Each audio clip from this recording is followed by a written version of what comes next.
Bullshit.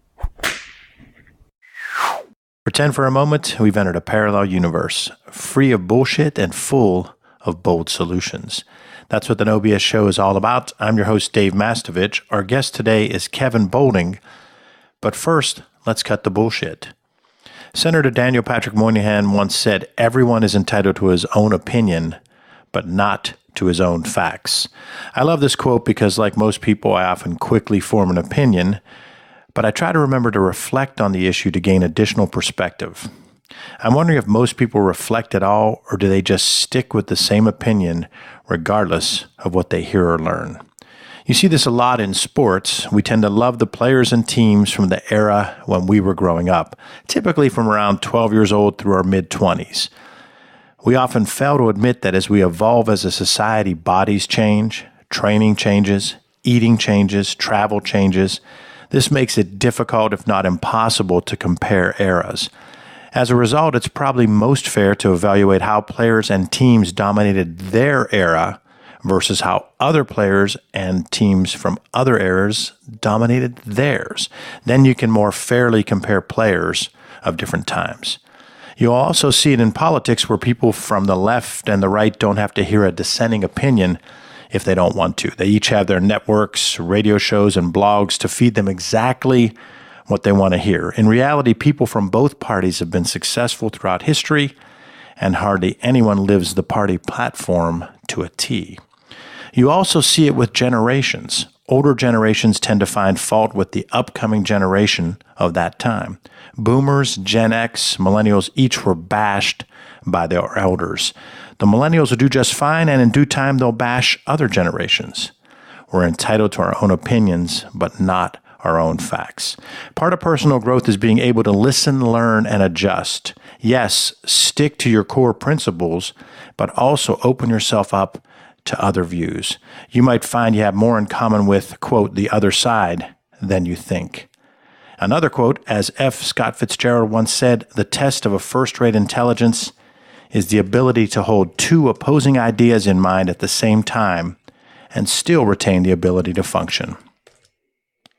Today's show is brought to you by Audible.com. Get a free audiobook download and 30-day free trial at www.audibletrial.com/nobs.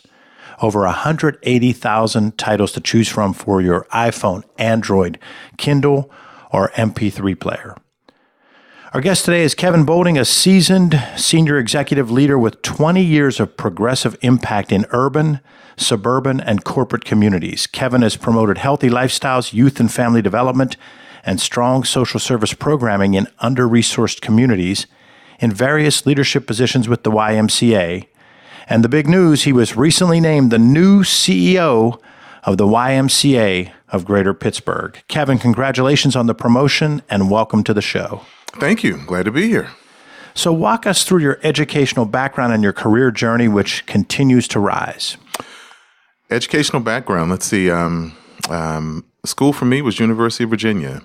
Best, or one of the best 4-year periods of time in my life. Don't want to say the best. I do have a 3-year-old, so these last 3 years have been pretty exciting too.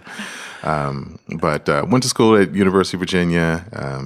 Wasn't quite sure what I was going to do when I got there, and decided that math and sciences were a little old for me and needed to try something different, and landed in psychology as the field. Because it was something different, something that wasn't based on established rules.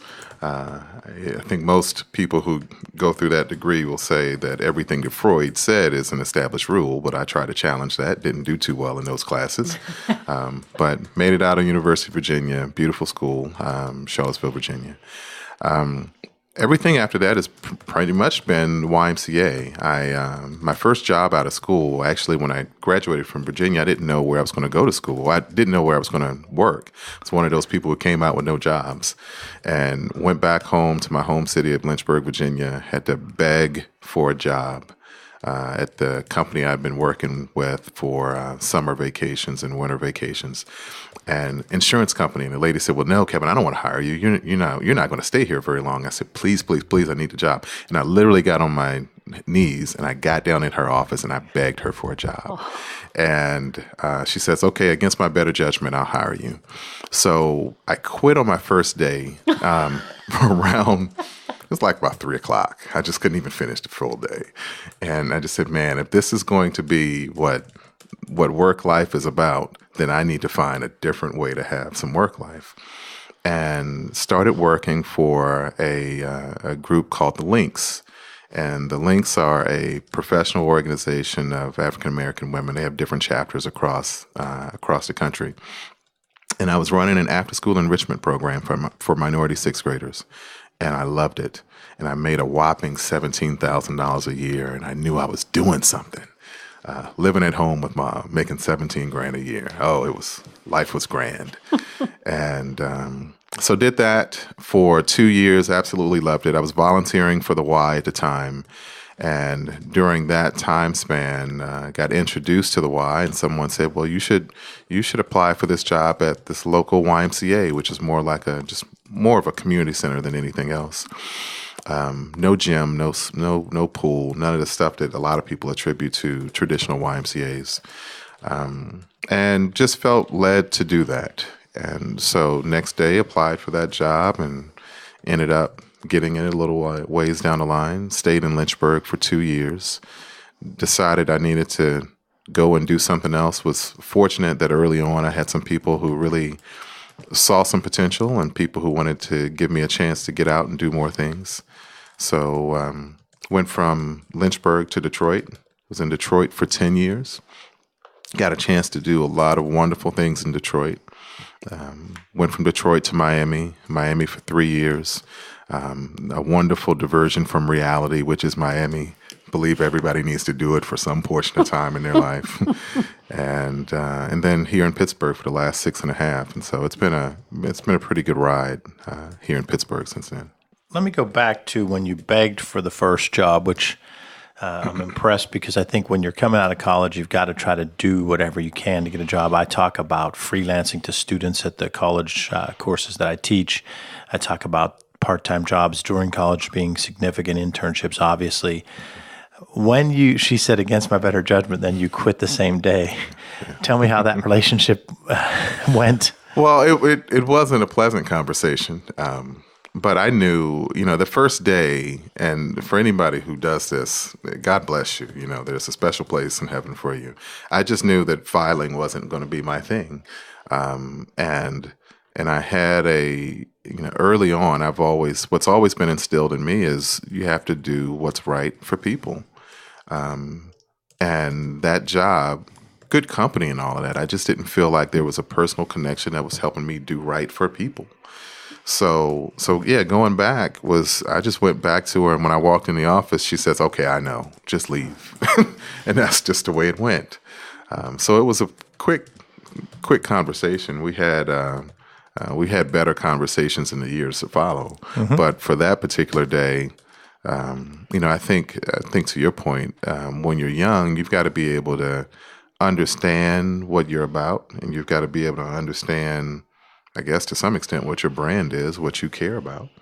And you've got to pursue it one way or another. You've got to find a way to pursue it. So for me, while I had friends who were coming out of school definitely making more money, I needed to find something that felt right for me. And ending up going into that work with the Links is something that felt right for me.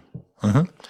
Well, let's talk about that. So Link's job was for 2 years, mm-hmm. and it's when you really got the bug that you saw you wanted to give back in that capacity. Right. Talk about how that went the first few months. You're with a bunch of 11, 12, 13-year-olds, sixth graders. Right. Talk about how that went. So the great thing about that program is it was very little script to it. There was I was given a roster of potential students who had qualified for this program. I had 75 slots to fill, so and 25 per school.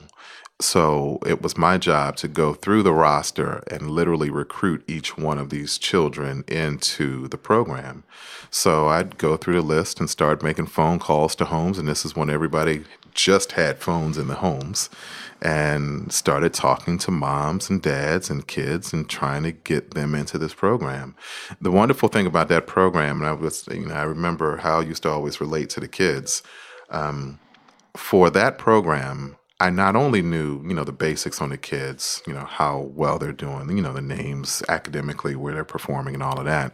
I knew everything about the home because I was going into the homes to recruit every child into the program.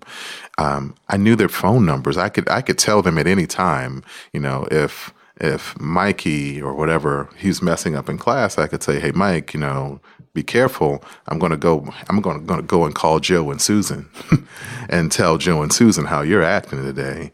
And I've got your number because it's committed to my mind because I've called it so many times trying to get you into the program."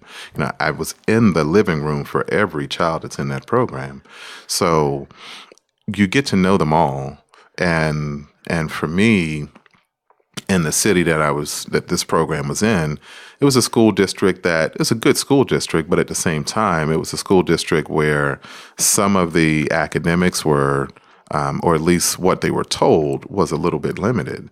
So I got a chance to really create a curriculum that supplemented what they didn't get in school, and to really give them something that was going to be beneficial for them. We had a whole module that we used based on trying to educate them on the stock market. They weren't going through that in the 6th grade in school, but we made it into a game, had fun with it. What were the objections? You said you had to make multiple calls, a phone call, get an appointment in the living room. What were the objections to doing the program? Well, I think people don't know what they don't know. So I think you've got to be able to find a way to get to people in a place where they're comfortable, and also help them to understand how the service can be good for them. Sounds like sales. So you've got to just be able to get there and relate to people. But once you do that, then you're good. It's getting the appointment. Boy, this sounds really a lot like sales. It's all about getting the appointment. Once you can get the appointment and you have a product that that's a good quality product, who wouldn't buy your product? Who wouldn't want to enroll in your product or your service? The No BS Marketing Podcast with Dave Mastovich is brought to you by Mass Solutions. Put our 3-step No BS process to work for you. Visit masssolutions.biz today to take your marketing to another level.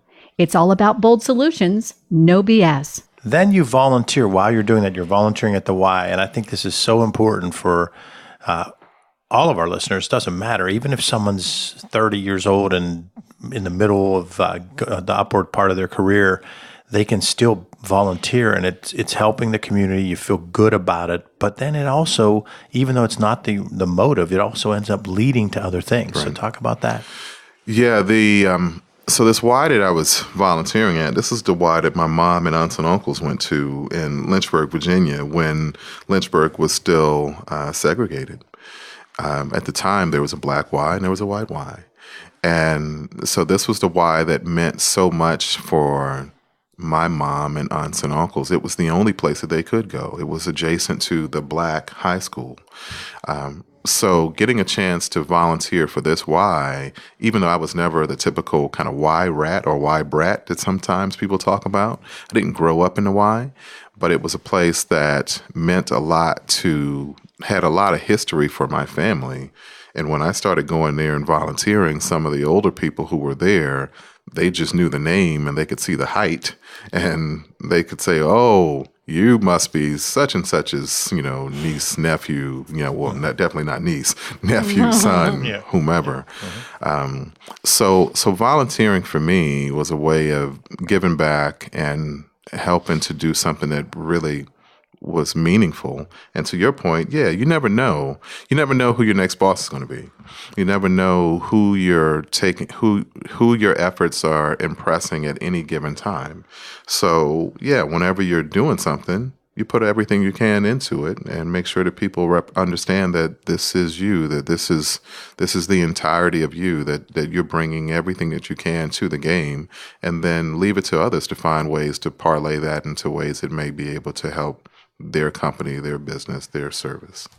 That's Kevin Bolding, the new CEO of the YMCA of Pittsburgh, which we're going to talk about at length. here on the No BS Marketing Show. I'm your host, Dave Mastovich. He just walked through, he volunteered at the Y, which had a lot of history in his hometown and was near and dear to his family. 2 years at the Lynchburg YMCA. Then you make a jump to Detroit. So talk about leaving your hometown and going to another major metropolitan market. So I was terrified. Detroit, I knew I needed to leave Lynchburg because it was just time. I've always been the type who always looks forward to new adventures and new things. So made the move to Detroit, and the move to Detroit came through good networking. I had met a few people at a couple different conferences, and people said, "Hey, you've got a lot of potential. We need to get you into an area where you can make a bigger impact." So when the Detroit opportunity came up, I called up a cousin of mine, and we packed everything that I owned into my car, which showed how much I owned at that period of time. Mm-hmm. And I went to North Carolina to pick him up from Virginia, and then we drove up to Detroit. And I remember when I was dropping him off at the airport a couple days later, he was flying back, thinking, "Oh, dear God, what have I done? I've moved some 7-8 hours or so away from home, and I know no one up here, and I'm in Detroit." But I think we all make the best of every situation that we're in, or at least we should. And what I found in Detroit was there were people. The thing that's great about the Y is the Y, while every Y is a unique entity, there's a family around the Y that is very much the same. So whether I'm here in Pittsburgh or Alaska or Fresno or wherever I may go, there's a family of Y people, whether it be Y staff or volunteers or members, who understand what it's like to be in a Y, and it acts as really a kind of common denominator that helps you to feel welcome in different cities that you go. So Detroit was great. Detroit is, by census standards, the blackest city in the country, and then there's a neighboring community called Livonia, Michigan, which is, by census standards, the whitest city in the country. And the interesting thing about it is, people look at Detroit and think that Detroit is this place of blight and this and that and everything else, and they look at census things and come up with all these different assumptions. What I can say about Detroit is Detroit's the most diverse place I've ever been. When I was in Detroit for those 10 years, I went to every type of mosque, house of worship that you can imagine, just to be able to see what's out there and see the different people and cultures and all of that. So Detroit, I learned a lot, did a lot of great things, and got a chance to do different types of operations, from operating and opening YMCAs to we opened up a charter school and lots of different things in between. So it's 10 very good years of my life. The No BS rant today talked about how people are entitled to their own opinions, but not their own facts. And your point about Detroit is very rings true with that. Most people have no clue. It's almost so like what near and dear to my heart. Every time there's a Penguin or a Steeler game, they show the incline and a steel mill. Right. And that's, again, you're entitled to your own opinion. You can think that's Pittsburgh, but that's not your own facts, because that's not Pittsburgh. So the multicultural aspect of Detroit, I'm glad you get that out there. So then you go to Miami, and how did you describe it? It's a 3-year diversion from reality.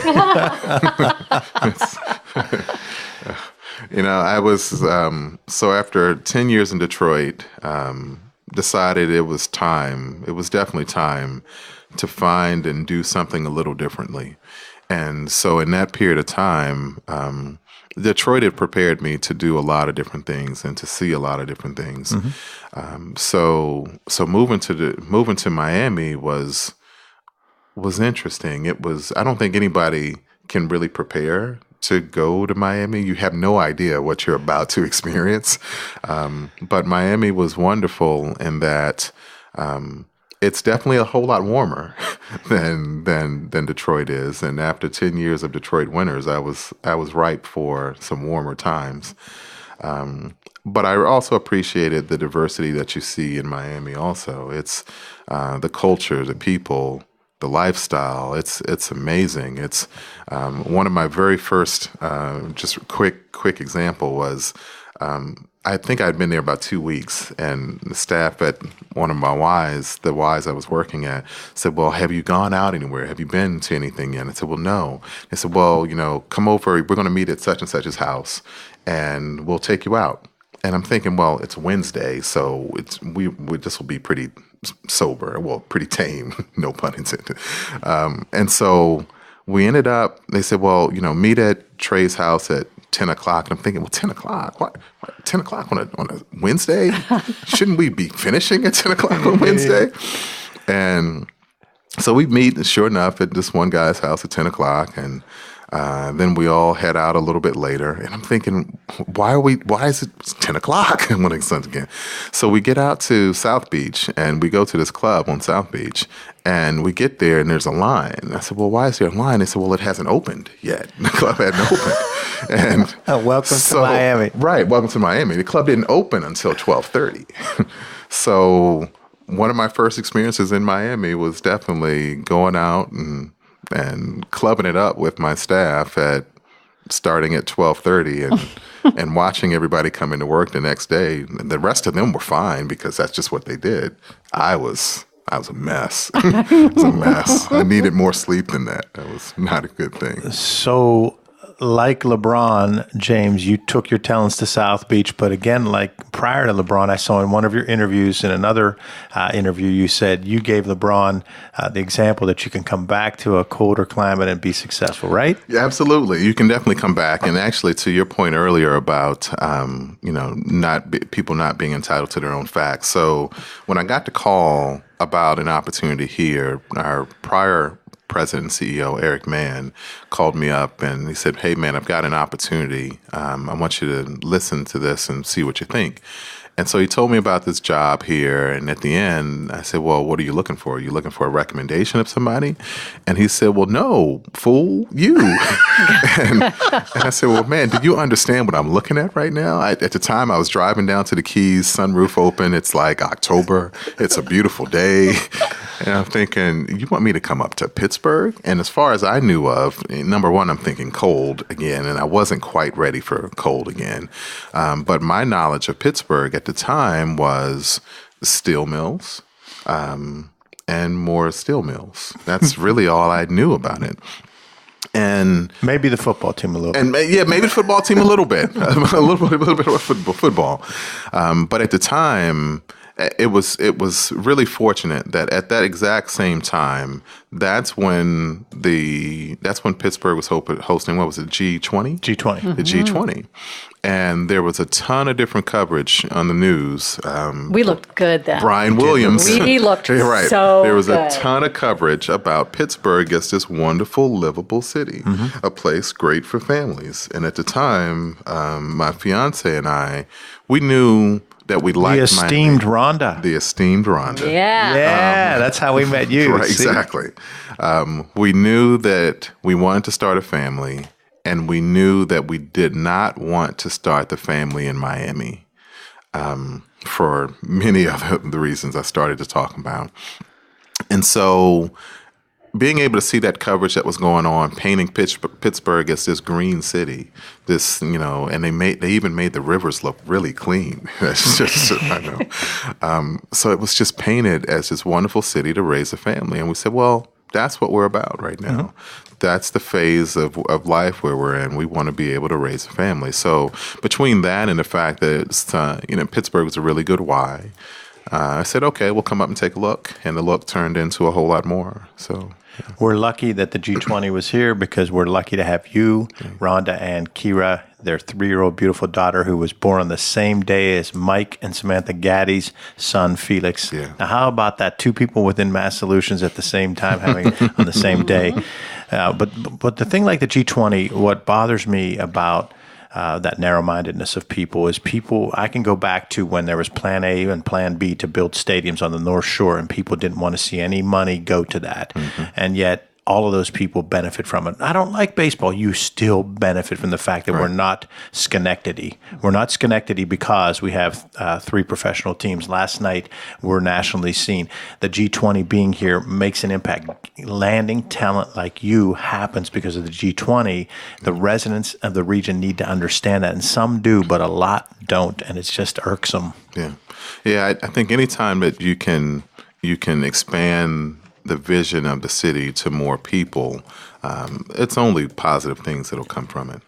So talk about mentors. Do you have 1 or 2 or even 3 mentors that you just think about that have helped guide you along the way? Several come to mind. I'll point out a couple. And I just recently reached out to this one particular lady because she reached out to me also. Susan Landergan, she's the president and CEO of the YMCA of Central Virginia. That's the Y that's in my hometown of Lynchburg, Virginia. So we were 2 separate Ys. She had her Y, which was the more traditional Y, like what we see here. And then mine was very much, like I said, more of a community center. And Susan reached out to me very early on and said, hey, I think you're sharp, and we need to connect you with the larger Y movement and help you to get out and get around and see more things. So Susan was great. I still have, she advocated for me or nominated me at one of our local statewide meetings to get this new Director of the Year award. And it's one of the few things I still keep up in the office proudly, award I got from 1996, I think it is. So Susan's been great. I think after that, there are far too many people. So what I'll say about that is the common denominator amongst all of them. I've had several different people who have helped to guide my career over the last 20 years. A lot of them who are now CEOs or recently retired CEOs. Excuse me. And I think the common denominator amongst all of them is they've realized that they just needed to keep dangling a little bit of meat in front of my face. They've helped me to understand, how to take the next bite at something and how to keep focused. And they've been people who I can always be able to reach out to and get advice from, sometimes almost too much advice. But I think the success of anybody in a career is about being able to have a bevy of different people who you can reach out to with different types of skill sets that they bring to the table, or different types of opinions and biases or, strengths that they bring to the table, and being able to get a pretty diverse snapshot of opinions. So, I'm happy to say that at the point in time when the announcement was made about me moving into the new role here, I had no shortage of phone calls to make. It was a great day last week being able to do that. And it's also very humbling to know that I had so many people to call and say thank you for supporting me over this period of time. Kevin, talk about a learning experience when maybe, since this is the No BS show, when maybe you were a BS employee, a tough boss, or maybe your communication wasn't what it needed to be. Looking back, when do you think you might have been guilty of some BS? I think two different occasions come to mind. I think number one was actually when I was at a point in time when I was thinking about leaving Detroit. I'd been there, I think about 7-8 years or so at that time, and was starting to go out and look around a little bit and think, well, maybe, it's time for a different city, different Y. And I went out and I interviewed for a position in Nashville. And I thought I could do the job fairly easily. And I still don't have any issues about thinking that whether I could or could not do the job. But what I didn't realize then is just the level of maturity that I was trying to take to the new job at the time. And the level of, as you would say, definitely BS that I had within me that I needed to get around. So the best thing that happened is I didn't get the job. And what happened is I went down there for the interview, and, Nashville, definitely the kind of Bible Belt. And as it happens in YMCA interviews, you interview with volunteers and staff. So my first interview was with the local board of that YMCA, and this elderly lady, and I went to her and said, hey, I remember 7 a.m. breakfast meeting, sitting down with this lady. I said, hey, well, I'm happy to be down here. This is definitely the Bible Belt. And she said, son, this ain't the Bible Belt. This is the buckle. I said, oh, well, okay. Now this is my learning. And later on in the interview, I thought I'd gone in and I'd done all this research, and I'm coming out of here real proud that I know all of this data and stuff, and having all of this diverse experiences in Detroit. And I'm sitting down with the entire leadership team, the staff leadership team. So there's about 20 people in this room, big group, massive interview, which is something no one should ever do. But I'm sitting down there in this massive interview, and I'd gotten through the interview, and I'd done this research on Nashville as a community, and I'd found out that Nashville has the highest Muslim population in the South. And when you walk through their Ys, they have pictures of Jesus Christ hanging on the walls, God loves you, this and that. So coming with my Detroit mindset, I asked them when they said, well, what questions do you have? And I said, well, what do you all do to welcome your Muslim population into your Ys? And you could hear a pin drop. I realized at that point in time that you can go into something, you have to understand the culture of every environment that you walk into. Doesn't matter how much knowledge you have or whatever else. Culture many times overrides institutional knowledge, professional knowledge, whatever. We could bring in somebody tomorrow in our Y who can be as sharp as they can be, but if you don't understand the culture of this city and of our organization, then you will struggle. So the BS part of it for me was just not understanding the culture. And I really had to struggle with that. I think the other one that comes to mind is probably just not when I was leaving a Y and I had an opportunity to move an associate of mine into the branch executive role that I was vacating. And it wasn't, and I ultimately made the decision not to advocate for her to get into that role, which was the right decision, but I didn't communicate it well enough with her in advance. So she was devastated that she didn't get this opportunity, and probably rightfully so, especially because there were ways I could have messaged it to her all along, as opposed to kind of waiting until we got to the 11th or 10th or 11th hour to tell her, hey, I don't think this is going to be the best fit for you. So I think, you got to learn how to deliver consistent, quality, concise messages with people, especially when you're dealing with their livelihood. And that was a big learning for me that I've tried not to duplicate since then. Some great advice and putting it out there, being vulnerable. The new CEO of the Pittsburgh YMCA, Kevin Bolding. Hear more of our conversation in part 2